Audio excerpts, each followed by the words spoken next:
Oh no, he's doing the radio thing again. It's the Jack Klassen Show.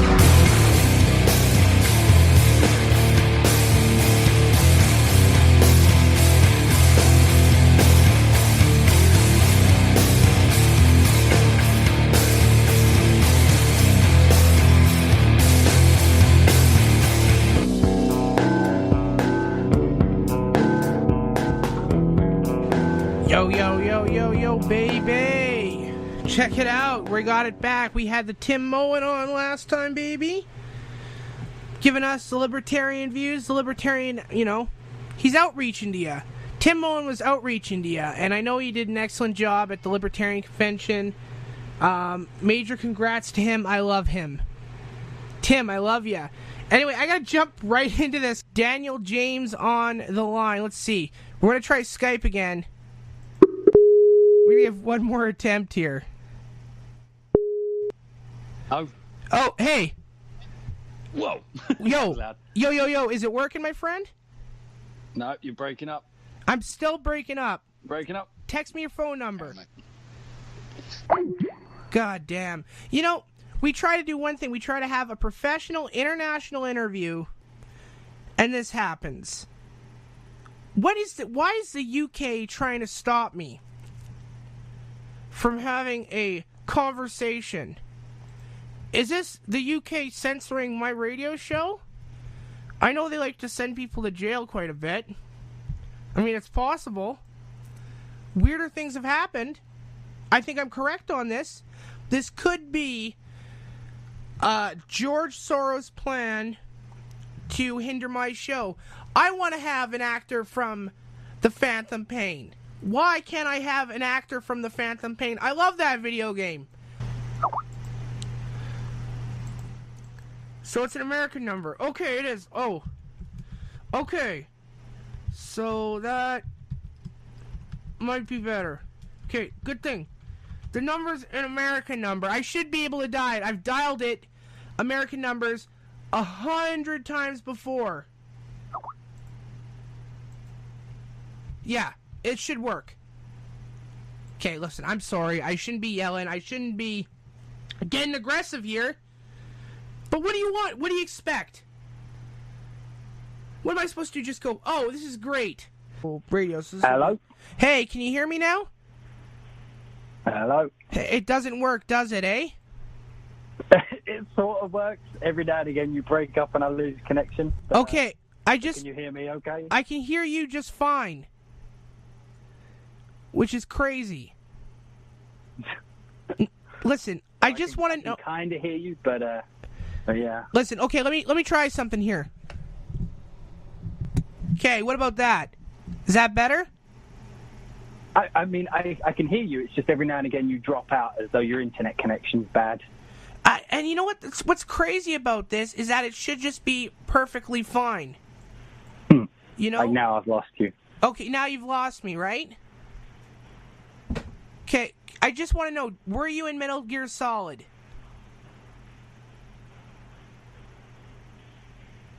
Son of a bitch.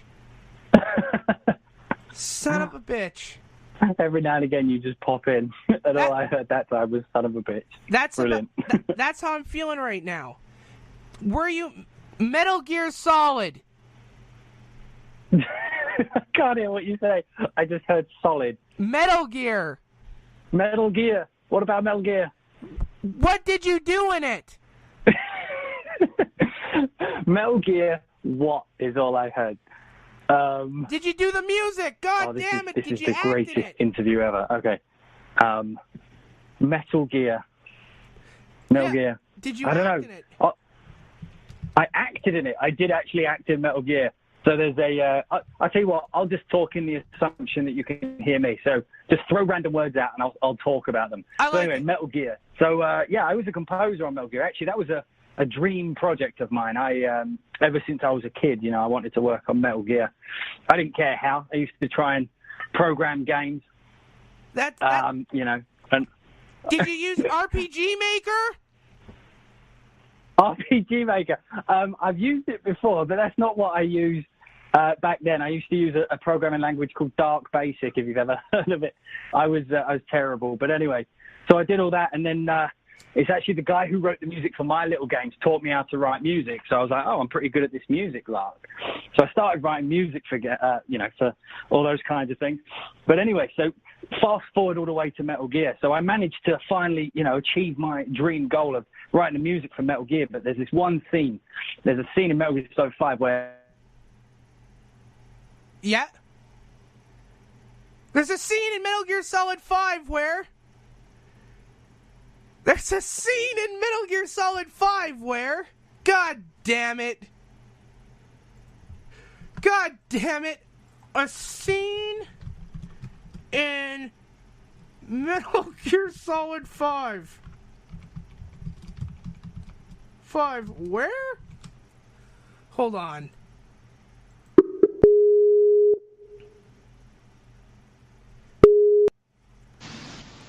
Listen, can you hear me? Hello? I'm so sorry. This is insane. Oh, why can't I hear you this time? Okay, oh Metal my Gear God. Solid. Metal Gear Solid, go. Okay. Metal Gear Solid, what scene were you doing? What was the big scene?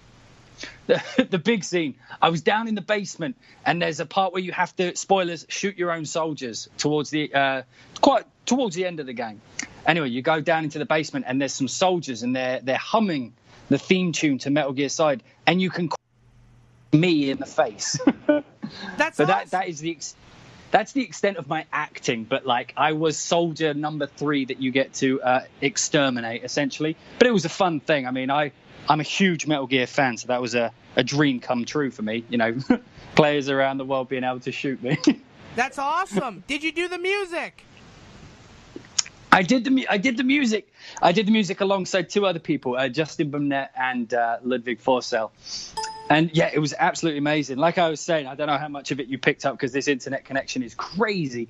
But yeah, it was like my dream from when I was a kid to work on a Metal Gear. And like I said, used to make games trying to get there, but then I ended up learning to do music, and I was pretty decent at it. But yeah, so I wrote a bunch of music for the game. I did cutscenes and I did in-game music, which was actually an amazing experience.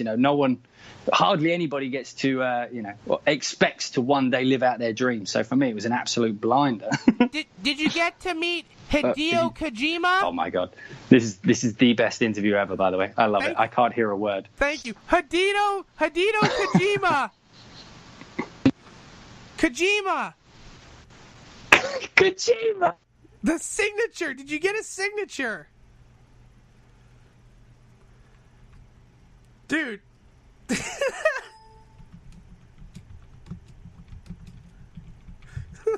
This is insane. Oh, man. Call dropped. I just want to know.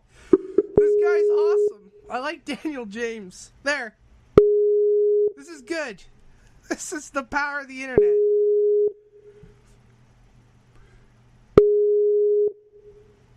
Okay. This interview's a challenge. I'll give you that. Okay. Did you get his autograph? Did you meet Kojima? I did. I got both. I met him and he signed the game for me. It was. God damn it! It's fucking cool. The call just dropped. That's fucking cool though. You see, I'm digging this guy. But I'm calling him on Skype, and then I'm calling his phone directly from Google.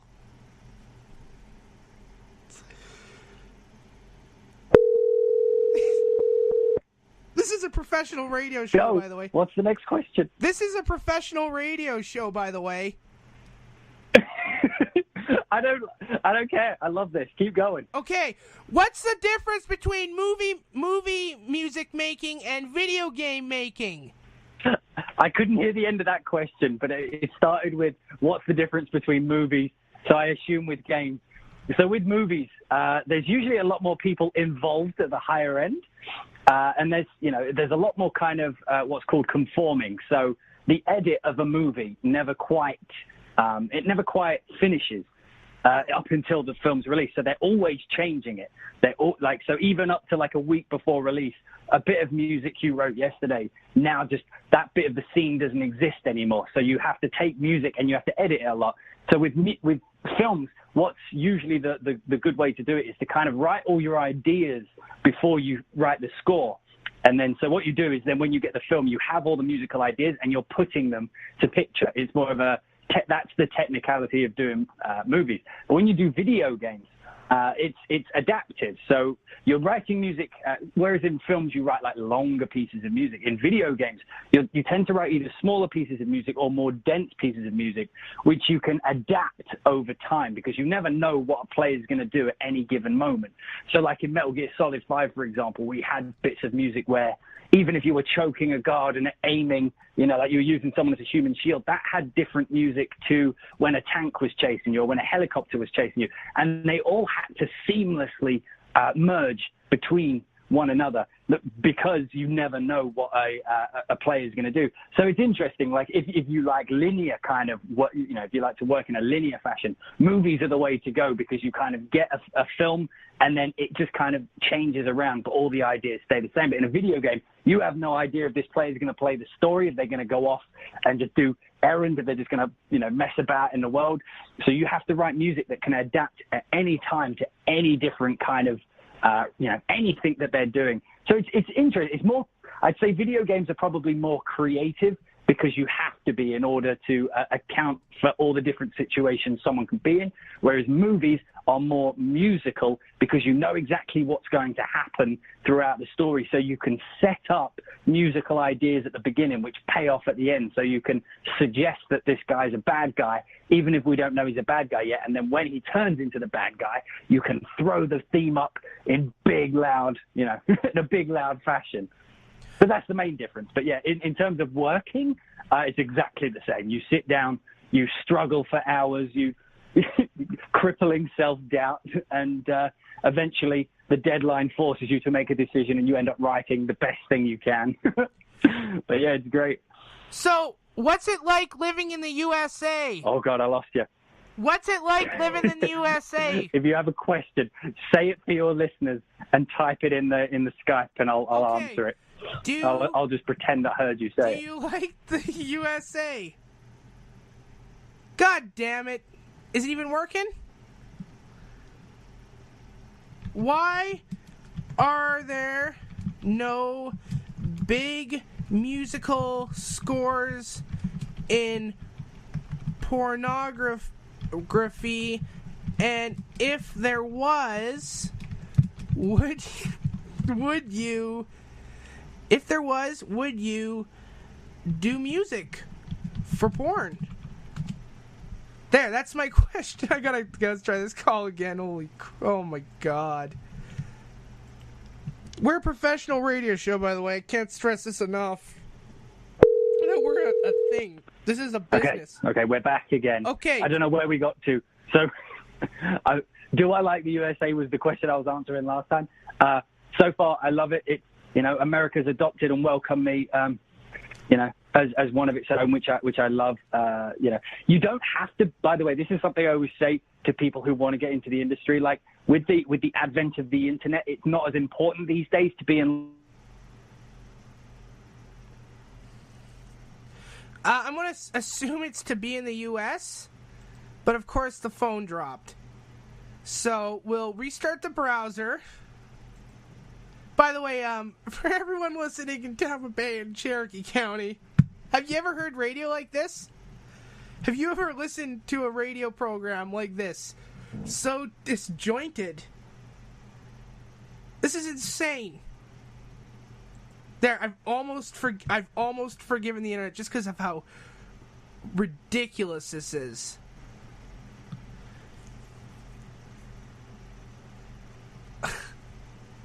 One day we'll get a full interview with this guy.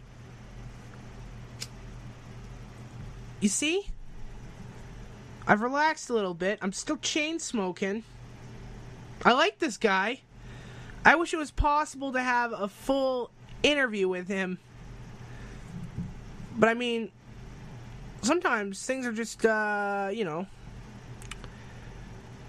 Sometimes you can't shoot for the moon, you know? Basic things like telecommunications.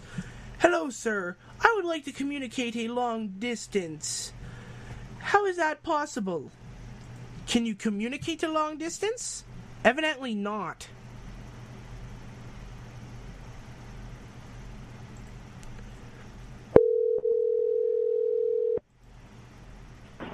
Okay. Okay. Can you hear me now? Yes, okay. porn! Porn! Okay. This is how they do radio in Canada, is it? My God. Okay. I don't know if you heard. I think if you were to do music for pornography, I think going big and epic would be maybe too comical for what's happening on the scene. And to be honest, I don't think there's much in a porn story that one, could really bring out emotionally, musically. I think with porn, you kind of, what you see is what you get. So musically, you don't really need to tell the story unless it's one of those cheesy plumber ones, in which case you could probably set up, some sort of story. But as to your second question, whether or not I would do it, probably not. It's actually quite frowned upon in the industry, for someone to, be working on Terminator and Metal Gear and Call of Duty or whatever, to then go do horny MILFs, or, it's not the projection, it's not the career trajectory one would want. Gamer porn. Yeah, do some gamer porn. Big gamer money gamer porn. I was unaware that was a niche, but I would love to hear all about it. There's videos of Mario. Mario gets fucked. Mario fucks people. Mario fucks people. Mario. Oh God, I have to censor this. Mario has sex with women trapped in windows. Real videos. These are real videos, by the way. Mario has sex with women trapped in windows. Real videos. That is, and this is a thing that exists. Well, that is outside of my niche. Musically, I need you to orchestrate this. You need me to orchestrate a video of Mario having sex with women trapped in windows. Yes. Wow. Well, how would you set that up musically? Well, you'd need your hero theme. You'd need your damsel in distress theme. As for the act itself, that would be an interesting one to score. You could probably evoke the themes and motifs of the 1990s video game series. However, you may struggle a little bit with the action. I feel the music in this situation would get in the way, but at least when you get to the climax, you have the the one-up sound, or the game over. I think it should use this is the weirdest interview I've ever been on. I'm loving it. I think it should use the Dark Knight score. Dun dun dun dun dun dun dun dun dun dun. This one, the big Batman score. That one right there. That would be interesting. Although I think there would be some sort of copyright conflict from using a Batman theme in a Mario-themed pornography film. I think you may run into some problems with that, but if it's the dream, go for it. Is Hans Zimmerman gay? Not that I'm aware of. As far as I'm aware, he's married with children, so probably not. And it's Zimmer, not Zimmerman. Oh, Hans Zimmerman maybe, but not Hans Zimmer. Definitely not. Is George Zimmerman gay? I don't know who that is. Is John Travolta gay? I don't know. I feel like you're implying that I am having relations with these people, and I can tell you right now that is not the case. Okay, here's my other question. Billy Corrigan says that he saw a shapeshifter. Okay. That's it. That's not a question. That's a statement. Have you seen a shapeshifter? I have no idea what's going on with the phone cutting out and these questions. Have you ever been caught masturbating at home by your parents when you were young? I have to ask everyone. No. What is going on? What is your strategy? What is your strategy to what is not my get strategy for caught jerking off. Sorry for the crude language. I asked... That is between me and my right hand. Listen, thank you very much. I ask everyone that. I asked the libertarian leader that. And how did he respond? He said that he was never caught, but he did have a strategy. He made sure the lights were down, and he also made sure no one was home. Did he have candles on and stuff, make it romantic? Or was he more of the, like, Mario porn guy kind of guy? He might have. Have you ever seen... why are there so many women in porn getting trapped in windows? Okay, well, all I got was, why are there so many women? That's a bit of a vague question. No, why are they getting trapped in windows? Why are women getting trapped in windows? I'm not sure. I feel like if they are captured and damsel in distress, maybe it's like a trophy for the bad guy, to present the fact that he has captured said damsel, which then proceeds to have the hero of any given story come and rescue them. You see, like it's like a boast, it's like a brag. Are you afraid of ice? No, of course not, particularly not in this 110-degree weather. I would love some ice if you have some. No, Canada's got plenty, right? Immigration. No, immigration police. Immigration police? No, why would I? I'm here legally. So I have nothing to fear. Okay, good. I just had to do my patriotic duty and make sure. Good job. In Canada, actually, it's illegal to be a legal immigrant. It's illegal to be an illegal immigrant. No, to be. Well, I mean, the clue's in the title. No, to be a legal immigrant. It's illegal to be a legal immigrant. Yes. That seems like it's not accurate. I feel like being a legal immigrant would be a legal thing. Hence the name legal immigrant. I'm gonna get some political on you. What do you think about Tommy Robinson? Do you think he should be in jail, or do you think he should be a free man? What did he do? He was I think he was just like I think he was outside of a courthouse. Did he break the law? He protested child rape gangs. If he broke the law, yes. If he didn't, no.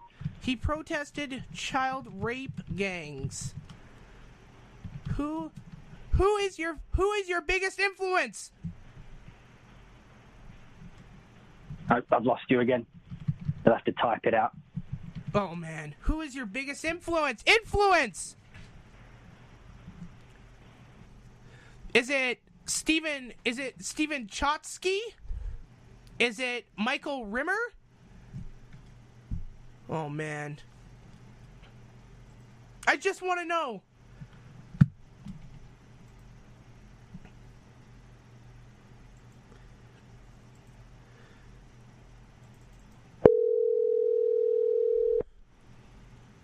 Okay, go.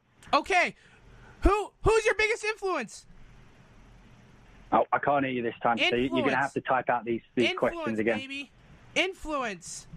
What is it with Canadian internet connections? I thought you were a professional radio show. I am. What's happening? What's happening? I am a professional radio show. I don't know what's happening. This is not good. It's the cries of I am. You will hear me over the bad internet. You will hear me yelling. My biggest influence musically, that's hard to say. Probably Harry Gregson Williams, but mostly because he did the second Metal Gear Solid game, and that was actually the moment I knew that I was going to do music. The second I heard that music, I knew that that's what I was going to do with my life. So, here we are. Metal Gear Solid was like your biggest moment, man. How old are you? You have to type it out. Metal Gear Solid was my biggest influence. That's amazing. By the way, Jack, can I just say that this is both the most insane but most fun interview I've ever done in my life. I have no idea what's happening, but it's good fun. Thank you. Keep going. I want you to come on. I want you to come on when I got it figured out. I'd love to. I love it. I support you. Okay. Ballistic. I appreciate that. Was awesome. I can't hear what you're saying, but I'm sure it's lovely. I'm sure it's absolutely lovely. I support Ballistics, okay, dog? Anyway, I'm going to let you go, but I support you. All you wrote in the chat was, I support It's so open-ended. Just in general, I support. This is the dumbest. This is what I do. I support. You know we have to censor this thing. Oh, man. Okay. I imagine if your listeners can hear me and they're listening to this like in their car, they're confused. You're probably going to cause some sort of accident, and it's going to be attributed to this show and people not quite knowing. Like, their brain is scrambled from all the random information and dropout. It's fantastic.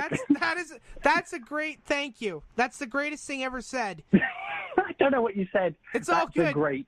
Peace. It is a great, Jack. I don't know what is great, but it is a great. Peace. Whatever it was you were going to say, it is great. Peace and love. I'm letting you go. I got to talk to you later, dude. You're too awesome. Peace and love. Peace and love. Peace and love. Holy shit. Well, I absolutely love that guy. Daniel James is awesome. We had some issues, but it all worked out in the end. And I think we all learned a valuable lesson here. Never produce a radio show using wireless internet. This has been a problem for the last 10 years, and I'm going to put a stop to it. Everyone, I'm wishing you peace and love. Check out Ballistics. Check out the Daniel James. The Daniel James. Anyway, guys, peace out. We'll talk to you next time. Bye-bye.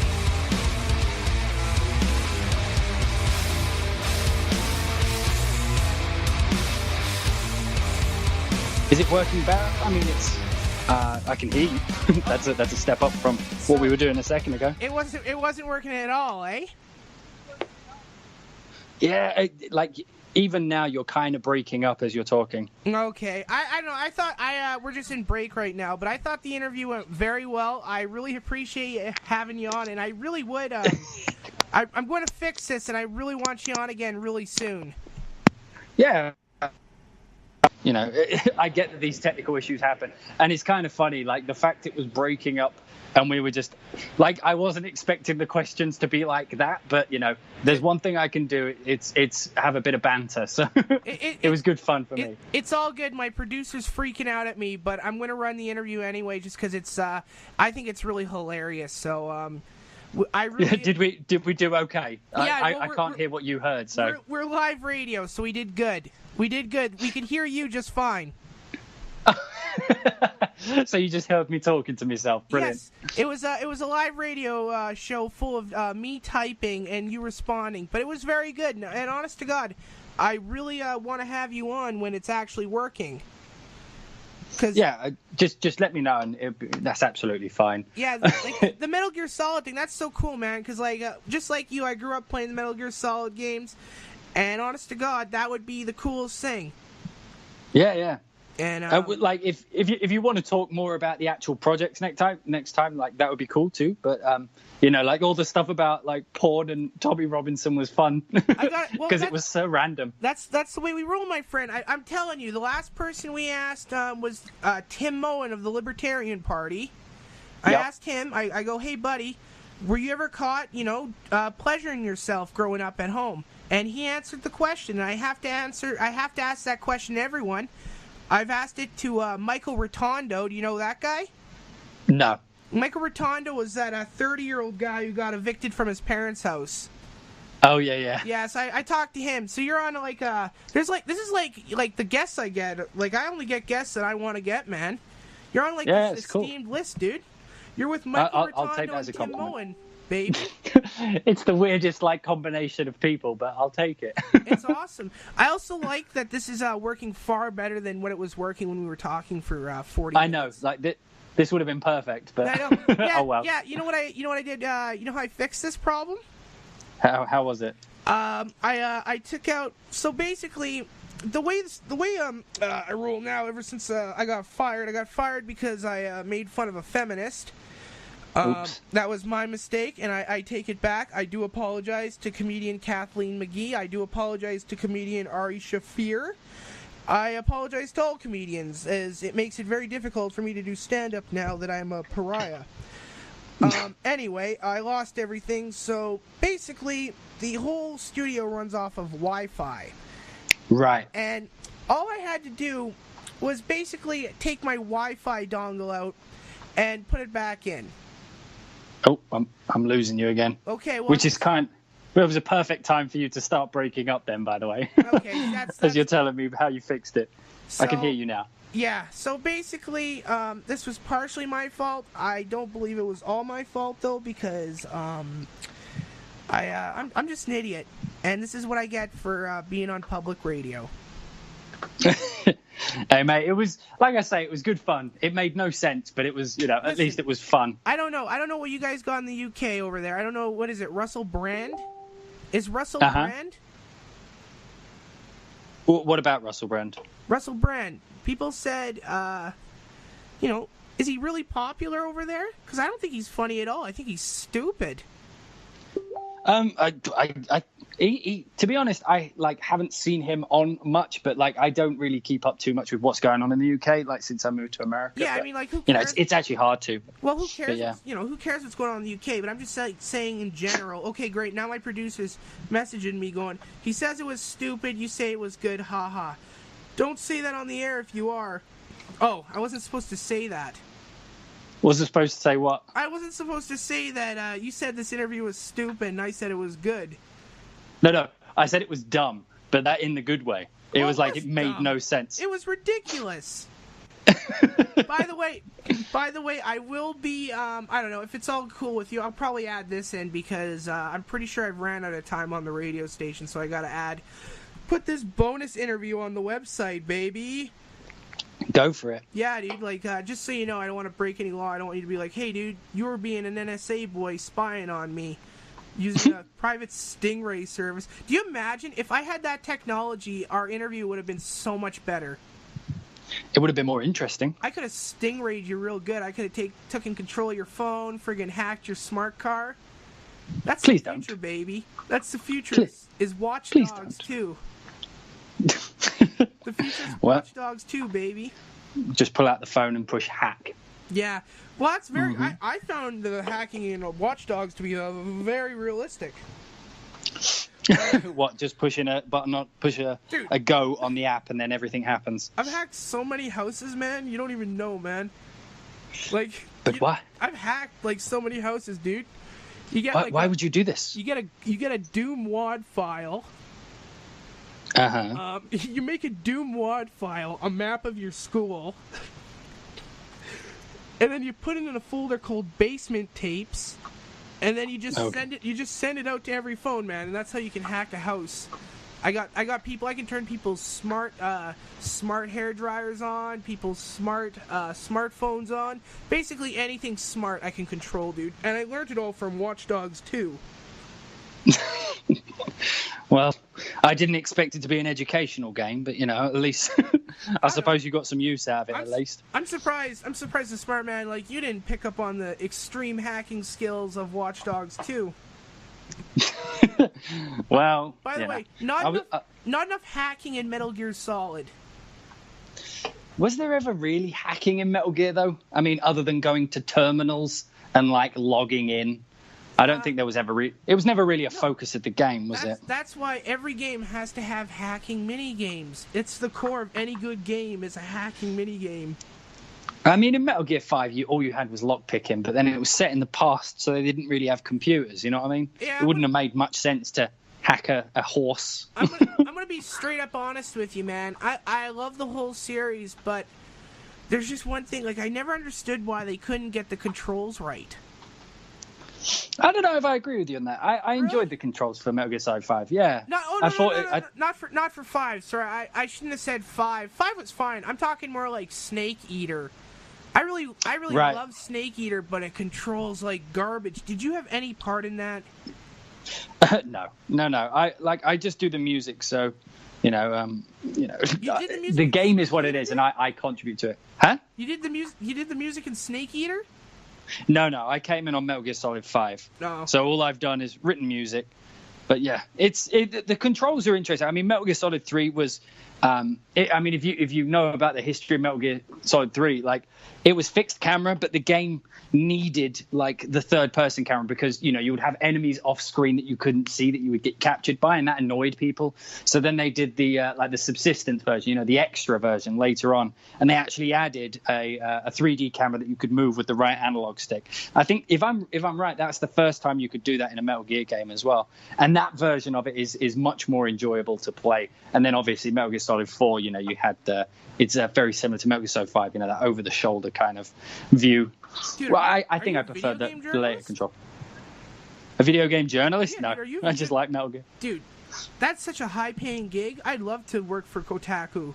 That would be so great. Send them a message, see what they say. Oh, here, this is another question I have for you. Since you're a big video game movie man now, doing like what can I compare your score to? I'll compare your music in Ballistic that I heard. I'm going to compare it to that war movie that came out last year that was really boring, but the music was good. What was that movie called? It had something to do with England. Something to do with England? They were on a beach, and the movie was really boring. Dunkirk, yeah, but the music was good. Yeah. Your music is in the vein of Dunkirk. I don't know if that makes any sense. No, I'll take that. I mean, like there is a theme, you know, because Dunkirk had the ticking clock kind of vibe, you know, because it's building up. And if you've seen Ballistic, you know, one of the core elements of it is she has a clock on her wrist that's counting down. And so, like, we wanted to introduce this kind of time-based, you know, musical element to it, which is very reminiscent of Dunkirk. But it was. I gotta preference this. I gotta say something. I gotta say no homo here, man. But okay. I don't often notice musical scores in movies or video games very often, and I would have to say that out of most people I hear, you are. I'm honest to God surprised you're even doing this show, my friend. Why is that? Well, you're very good. You're just as good as Hans Zimmerman or George Zimmerman or any of those guys or Roman Polanski. You're just as good as Roman Polanski, dude. Oh, geez. Well, that's going down a different route, isn't it? Yeah, but I don't know. Like, who does the big music? Who are the big music guys? I don't know. You're better. I think you're more. Listen here. I'm going to throw this out here. And this is going to rustle some feathers for the people listening online here on this extra chat here, baby. Sure. I think you're better than Hans Zimmerman because guess what? I've only heard him do he does all these songs for like Batman Returns, The Green Lantern, whatever, Justice League, right. Walking Dead, whatever his music, but it all sounds the same, dude. You got way more of a diverse range, baby, and that's Hollywood. You're gonna make it so big that you're gonna need. Okay, listen here. You know what someone told me when I was doing stand-up? When I was doing stand-up in Chicago when I was 19, you know what someone told me? And it never happened, what did they by say? the way, because I fucked up my life. They said this. They said, you're going to be big, baby. You're going to be so big, you're going to need 2 dicks, baby. You're going to have 2 dick girls sucking you off. And that's what they told me. And honest to God, it never happened to me, but, like, I think you are such a great video game / entertainment movie composer that I think that there's definitely a big chance that you will be considered in the future a Hans Zimmerman, George Lucas, Woody Allen movie making. So many names. What do you think of Face Off, dude? Face Up, that is a random non sequitur there. It's an amazing film. I actually watched it the other day. See? It's weird that you brought that up, but yeah, fantastic movie. This is how I know you're on the same wavelength as me, Daniel James, because I watched it a couple days too, and it's insane. The whole movie is insane.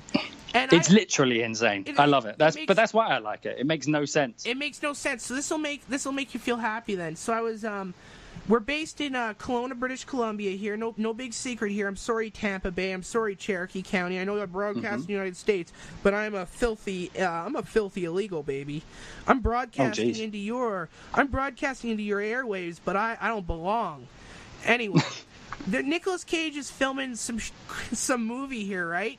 And my buddy's working on the set, so he knows where he's going. He knows when his breaks are, right? So I spent an entire day on my day off just going around downtown, driving around, looking for Nicolas Cage. Eventually, I found Nicolas Cage by the music store.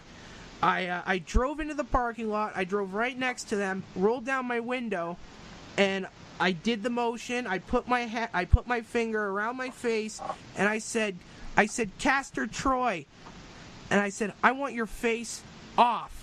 Face off.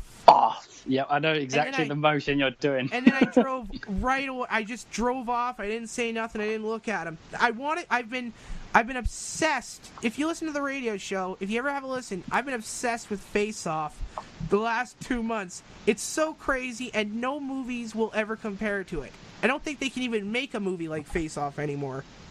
Right. And John Travolta, what a great ass. What a what? What a great ass. If you say so. I mean, hey, you have to admit, in Face Off, dude, he had some tight pants. I'll be honest, I was more paying attention to the story than John Travolta's ass, but I mean, if you say so, I have no reason to doubt you.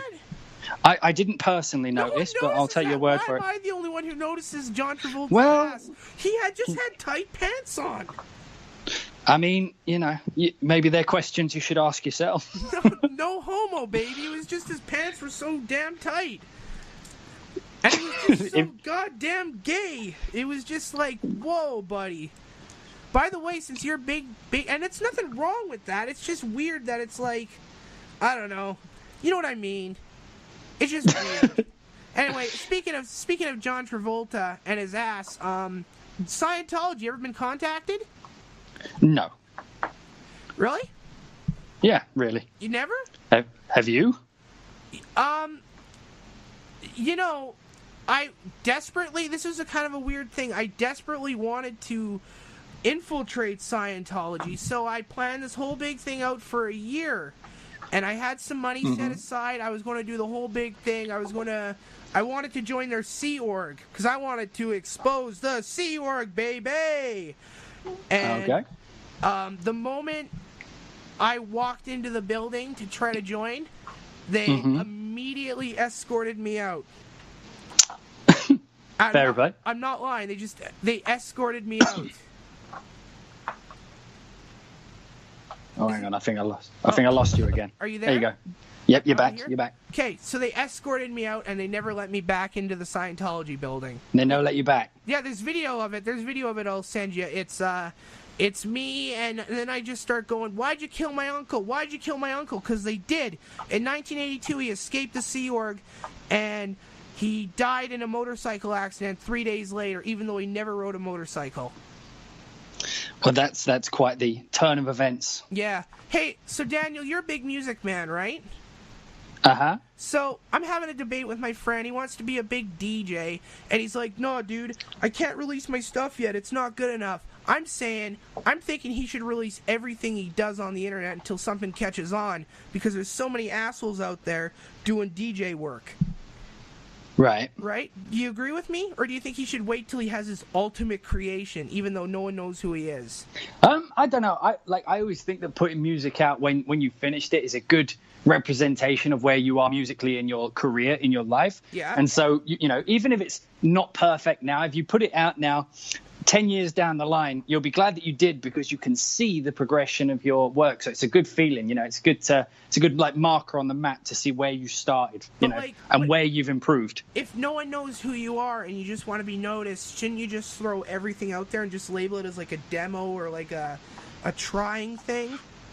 I'm just saying, this guy's refusing to release anything, and he spent like $5,000 on equipment, this guy.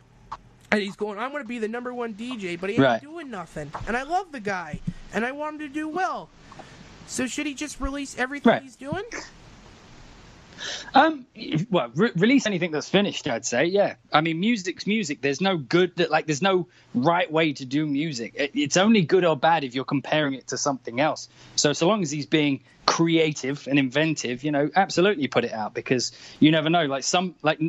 Music is subjective. While not everybody might love it straight away, there will definitely be someone who it appeals to. Well, so always put out music. It's an art, not science. Well, I personally think, buddy, and I just want to get your opinion, that MCing and DJing, people that do the remixes and stuff, I think that it's kind of a goof. I don't think it takes any skill. You don't think it takes any skill? Yeah. Have you ever tried? Yeah, I have. Can I send you my remix that I did last night that took me 15 minutes? And can you review it for me? I mean, review, maybe not, but I'll definitely take a listen. But yeah. Okay, please take a listen right now. I really, Ben Shapiro? It's a Ben Shapiro remix. Right, okay. Please. I made it last night. I want your review. Everyone's listening to this, and I want to know, should I continue on making EDM remixes? Or should I quit and just do radio? I don't care about this. Well, you need to turn the lyrics up for one. Okay. I don't care about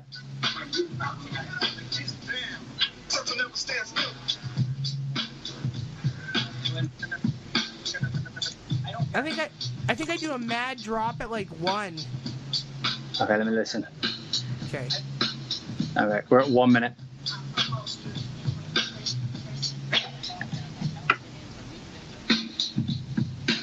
Nice. I think it says there you go. Yeah. Palestinians aren't victims. I mean, listening to it, if I was critiquing it legitimately, I'd say that the message of what you're trying to do with the cutting of the speeches and stuff, you definitely need to turn that up. You need to put more focus on it. Okay, yeah. Because it just sounds like it's mumbling in the background, and all you can really hear is it. Okay. You can just hear the beat. Yeah. But I mean, as a piece of music, I mean, it sounds functional. It sounds good. See, but yeah, you'd have to crank the voice up. The backing vocals or whatever they're called. I mean, I suppose if you're using a speech as lyrics, then it would become the main vocal. Yeah, so you probably want to turn those up a bit. But yeah, but I don't see why that wouldn't work. It's music, right? I don't understand. But yeah, that's what a goof remixing is. I did that on mushrooms.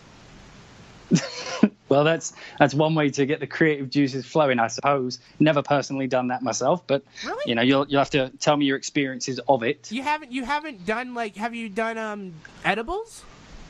No. No? Why not? Oh, because it sounds insane. It sounds insane. It's not insane, man. I don't know, you drink, right? Nope. You don't drink? You don't do nothing? Well, no. You smoke cigarettes? You see, the thing. No, I don't do cigarettes either. The thing about me is that I'm pretty high functioning without these things. I feel like if I took these, it would be overboard. Yeah. No one, including me, is prepared for something quite that elevated. Well, just fun. Be something cool. What happens if Joe Rogan comes up to you and he's like, "Hey, buddy, take this weed toke." Well, firstly, that would be the weirdest chance meeting. Joe Rogan coming up to me in the street and then just offering me a toke of something. Hey, it might happen. You never know. You never know when Joe Rogan might get you. Yeah, he might get you, dude. When I was in the forest, man, I met Joe Rogan and he forced me to smoke weed. He's the first person I ever smoked weed with. He forced me. That sounds like the most interesting first time ever. I was taken to the woods by Joe Rogan and he forced me to smoke weed. That is insane. I like it. Psilocybin mushrooms. And he showed me how to hunt elk. He showed me how to shoot a bull. He showed me how to shoot a bow. Frick. Okay. And he showed me how to build a cabin. That seems like a lot of work for one trip. It was a weekend. It was amazing. And then he ended But even then, he ended it by kissing me on the forehead. And he said, "This will do great things." This sounds more like a dream than an actual thing that happened. Now, how would you orchestrate that scene of Joe Rogan kissing me on the forehead? Have you seen Brokeback Mountain? No. Unfortunately, no. Yes, very similar to that. Now I got a big question here. Go for it. What kind of online app do you use? What app for your iPhone do you use to make your music? Oh, geez. iPhone app. This has gone off the rails. I like it. Yeah, I don't make music on my iPhone, unfortunately. I mean, you could. There's an app called Cubasis, and this is true. Is it actually viable? No, it's viable. You can make music on an iPad these days. iPhone would be trickier just because of the actual real estate on the screen. It'd be very hard to, manipulate things because it's so small on the screen. But on an iPad, absolutely, you can write music on it. So people have done it. So what about here's an example. So I'll use my example of my friend here. He bought a fancy DJ scratch pad. He has both of them. He can reverse. He go wiggity wiggity wiggity walk. Wiggity wiggity. Wiggity wiggity. Uh-huh. Hey dude, by the way, are you down with 1980s hip hop, baby? I mean, it's not something I put on the regular, but I have nothing against it. See, that's awesome. What about 80s hair metal? Yeah. 80s hair metal is probably... I mean, I was born in the 80s, so it was like, it was all around me as a kid, so I appreciate it for nostalgic reasons. You got Rat going on, round and round. Would you ever do a Rat remix? Well, I don't do remixes, you see. I write original stuff. So. Like an original. If you could take or what about Girls' School by Britney Fox? Girls' School, come on, baby, break all the rules at the girls' school. You know that song, right? I don't. But go on. What about White Snake, Little Fighter? Come on, Little Fighter, something, something, something. You know that White Snake? To be honest, my knowledge of stuff from that era is very limited. What about Megadeth? Even still, like one of the weird things about me is I don't actually I didn't listen to a lot of music growing up. I have a weird appreciation for it from a technical standpoint. So, I tend to come up with these things without the outside influence of things from the past so much. You see, but, I can appreciate them for their musical content. I'm just not that familiar with most of it, unfortunately. I think, I'm just going to be straight up with you, my friend. I think classical music is BS. I don't think Mozart or Bach had any talent. I think anyone could do that. I don't think it was any challenging. I beg to differ, but go on. Really? I think that Bach and Mozart, that's like babies play in comparison to a guitar and a synth keyboard. Mm-hmm. A piano, babies play. A toddler can play chopsticks.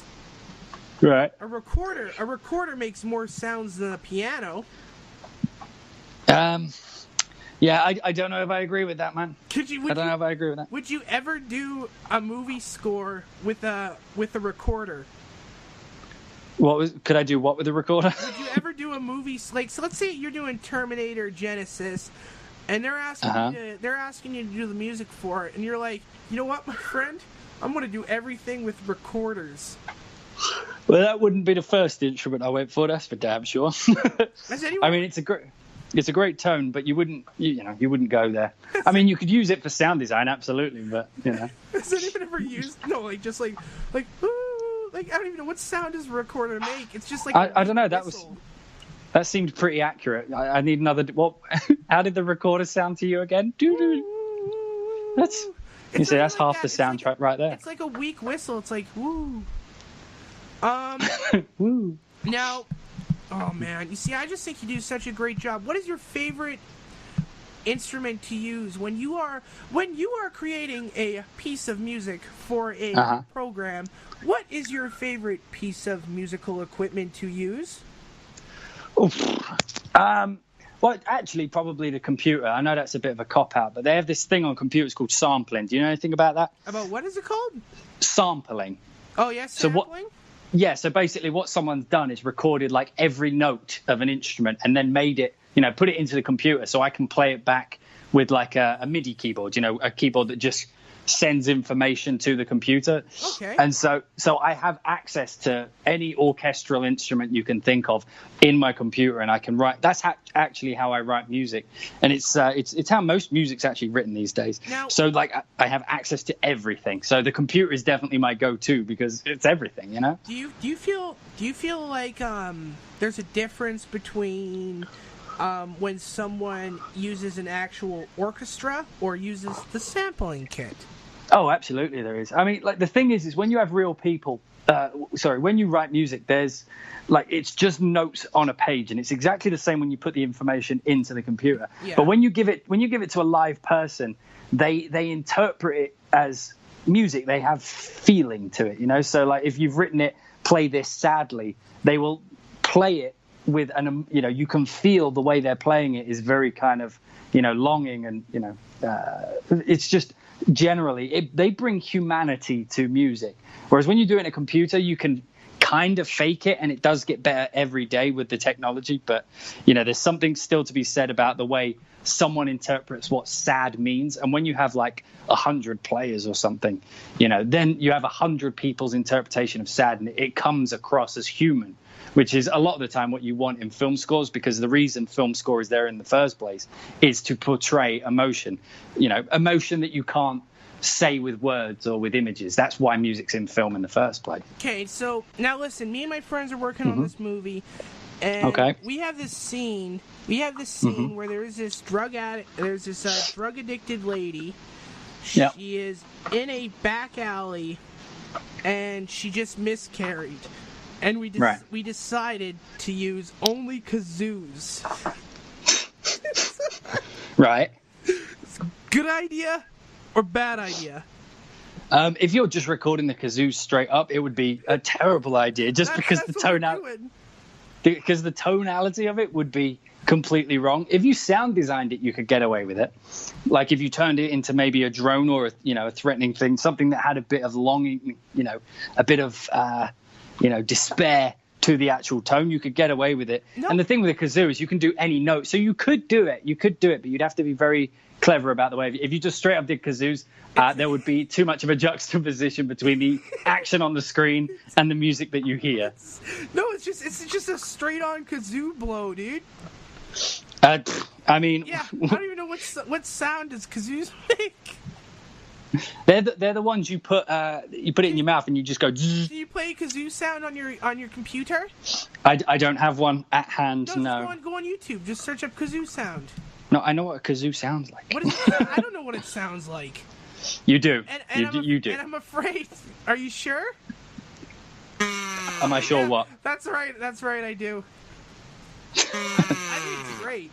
I think it sounds like bees. Maybe that's how we'll get the bees back. It's somewhat like bees. Anyway, Jack, I'd say you got like 5 more minutes, my friend, before I have to go. Listen, you've got any? Yes, I want to know. What is your final opinion? I want to know what your final opinion is on. Now I know it's a heavy subject here. I need to know after talking to you. Mm-hmm. Okay, when you jerk off, how do you?